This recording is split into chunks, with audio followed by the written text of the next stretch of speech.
vamos para uma aula de história. A gente estava falando na aula passada sobre tipos de governo. Então, assim, nós temos alguns tipos de governo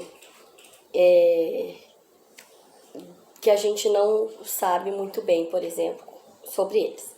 Então, nós vamos falar sobre o nazismo, sobre o fascismo, sobre o anarquismo, o comunismo e o socialismo. O fascismo ele nasceu,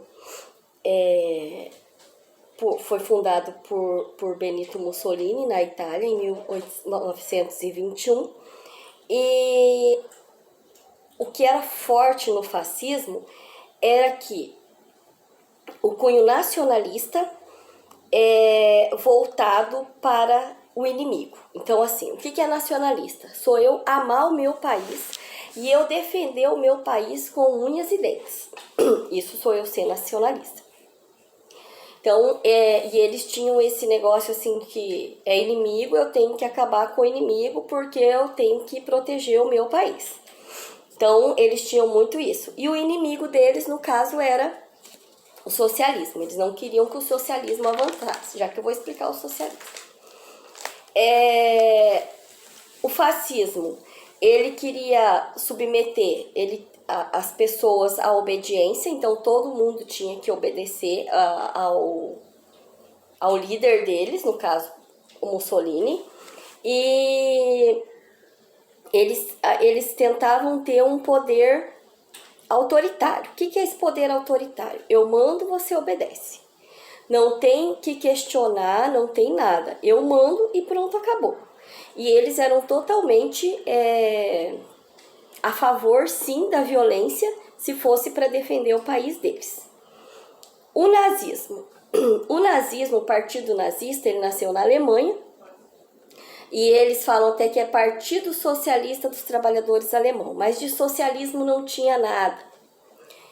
O que é o socialismo? Deixa eu explicar primeiro. O socialismo é um tipo de governo onde todo mundo vai trabalhar para o Estado. Ninguém vai ter nada. Todo mundo trabalha para o Estado. Não vão ter escolas particulares, não vão ter hospitais particulares, tudo pertence ao governo. Mercado, farmácia, loja, indústria, tudo é do governo. Todo mundo vai ter a mesma base salarial, porque todo mundo trabalha para o governo, certo? Então não tem propriedade privada, tudo é do governo.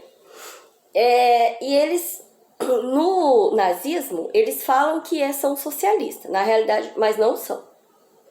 Eles são xenofóbicos. O que é isso? O nazista, ele não aceita pessoa de fora do país. Ainda mais depois de Hitler, Adolf Hitler, que foi da Segunda Guerra Mundial, Adolf, ele era, como que eu posso dizer, além do nacionalismo muito forte na Alemanha, ele queria ter uma raça ariana, uma raça pura. No entanto, seriam os alemães. Então, só os alemães seriam puros, só eles fariam parte da raça ariana. As outras pessoas, não. Quem eles perseguiam? Judeus, ciganos, negros e homossexuais. Eles eram totalmente contra essas pessoas. Então, eles eram xenofóbicos, eles tinham aversão a outra pessoa que não fosse alemão, principalmente alemão. Hitler também tinha um governo autoritário, aonde o jovem ou qualquer um não tinha liberdade de expressão. O que é essa liberdade de expressão? Eu não estou contente com alguma coisa e eu me manifesto, falando que eu não estou contente com aquilo. Se eu fizesse isso, eu poderia ser morta por causa disso, porque eu não tinha liberdade de expressão nessa época nenhuma, porque o governo também era autoritário. Anarquismo. O anarquismo, na realidade, ele é uma utopia. O que é uma utopia? É quando você idealiza alguma coisa perfeita demais, mas ela não existe. O anarquismo é mais ou menos isso. Ele é uma utopia. Por quê? Porque no anarquismo, ele imagina uma sociedade horizontal, aonde todo mundo vai ser igual, aonde nós não vamos ter ninguém para mandar na gente, E cada um vai saber a sua obrigação e vai fazer sem que ninguém mande. Então não vai ter presidente, não vai ter nada. Cada um sabe o seu papel na sociedade e depois, sem autoridade, como que eu posso dizer? Todo mundo vai viver de uma forma consciente. E vocês sabem muito bem que, infelizmente, nós seres humanos, nós nascemos para ser mandados. Porque a gente não sabe viver sem ser mandado. No anarquismo seria isso. Quem criou o anarquismo foi o italiano Érico Malatesta. E ele achava, e o russo Piotr. Então ele achava que a gente tinha que viver sem ninguém mandar. Cada um sabe seu papel na sociedade. Então eu sei que eu tenho que dar aula, eu vou levantar e vou dar aula. Sem ninguém me mandar, sem ninguém nada, eu vou fazer o meu serviço. Não funciona, né? Infelizmente não funciona. O socialismo e o comunismo. Nós temos diferença entre o socialismo e o comunismo. Aqui não fala certo. Então, o socialismo seria tudo pertencer ao governo, que eu falei para vocês. Então, o governo ele vai comandar tudo. O comunismo é quando o socialismo já está num nível tão avançado que não precisa mais nem ter Estado. Todo mundo vai trabalhar, vai dividir tudo certinho, sem ninguém mandar. Vira quase como um anarquismo, só que sendo ninguém tendo nada de propriedade privada. Então o comunismo seria um estágio mais avançado do socialismo. Nós vivemos, o Brasil ele é capitalista. O que significa isso? Que tem direito à propriedade privada. Se você consegue ter uma casa, ótimo. Se você consegue ter 10 casas, ótimo. Se você consegue ter uma escola particular, ótimo. Se você não consegue, o governo oferece estudar, por exemplo. Se você consegue estudar numa escola privada, ótimo. Se você não consegue, o governo oferece a escola pública. Então, assim, o capitalismo é onde tem a propriedade privada, aonde cada um pode ter aquilo que o dinheiro dele dê para comprar. Já no socialismo, ninguém tem nada, tudo vai pertencer ao Estado, certo? O que mais? O socialismo, ele avançou muito durante a Guerra Fria, depois da Segunda Guerra Mundial. E depois os países, por eles mesmos, começaram a perceber que o socialismo não... Como que eu posso dizer? Em alguns aspectos ele não foi muito bom, porque ele não movimenta a concorrência. Todos os países capitalistas, eles vão progredir cada vez mais, porque a gente quer cada vez mais ter coisas novas. No país socialista, como não tem... Como que eu posso falar? Ele não vai ter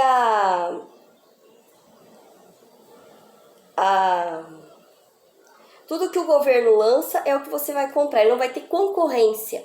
Então, como ele não vai ter concorrência, o país fica parado. O país ele não caminha, ele não vai avançar em termos tecnológicos, porque não tem concorrência. Já no capitalismo, se uma indústria de celular lança um celular, passa 2, 3 dias, uma outra já lança outro melhor que aquele. Então faz com que o capital esteja sempre em movimento. No socialismo já não é assim. Cuba é um país socialista. Se vocês olharem a imagem de Cuba, vocês vão ver que Cuba parece que ela parou no tempo. Ela não tem casas modernas, ela não vai ter carro moderno.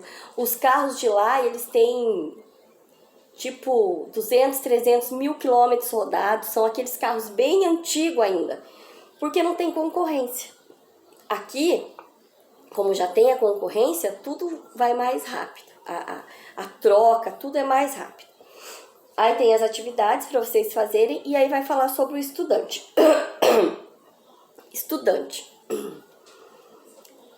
Durante muito tempo, Principalmente na época do golpe militar, do regime militar no Brasil, os estudantes foi quem se movimentou para que acabasse com o militarismo no Brasil. Então, assim, grandes manifestações, passeatas, tudo era desenvolvido pelos estudantes de faculdade. Por quê? Porque eles queriam ter liberdade de expressão. Quando o Brasil passou pelo regime militar, a população não tinha liberdade de expressão. Então, por exemplo, se hoje voltar ao regime militar, e a gente tem as redes sociais, Facebook, Instagram, essas coisas, e a gente postar alguma coisa contra o governo, nós vamos ser penalizados por isso. Por quê? Porque naquela época não tinha liberdade de expressão. Então, todo mundo, tudo que era feito, jornal, tudo era para defender a ditadura e não para atacar a ditadura. Igual hoje o jornal ataca presidente, ataca prefeito, ataca governador, tudo que eles acham que está sendo feito de errado é posto ali para todo mundo ver. Naquela época não podia. Então, os estudantes, eles queriam ter essa liberdade de expressão. Eu não estou contente, eu vou demonstrar que eu não estou contente. E aí eles sofriam penalidade.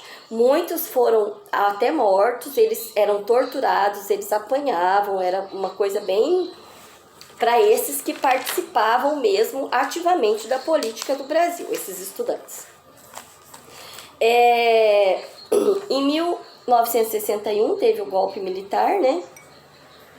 Que tentou impedir a posse de João Goulart como presidente, e os estudantes eles se manifestaram contra isso. O movimento estudantil ele foi também palco de intensa agitação, até na cultura do país também nessa época, e eles queriam direito de voz e de voto. Então, tanto votar quanto direito de voz, de falar, de expressar o que eles estavam sentindo. Eles fizeram greves nas faculdades, nas universidades, para demonstrar o descontentamento. E eles tiveram até apoio entre partes, né, do MEC e tudo, para que mudasse esse contexto no Brasil. E aí teve o fim do militarismo no Brasil. Então essa é a aula de hoje, mas a gente vai conversar. Eu gravei esse vídeo, mas também vai ter aula no Zoom, tá? Beijo!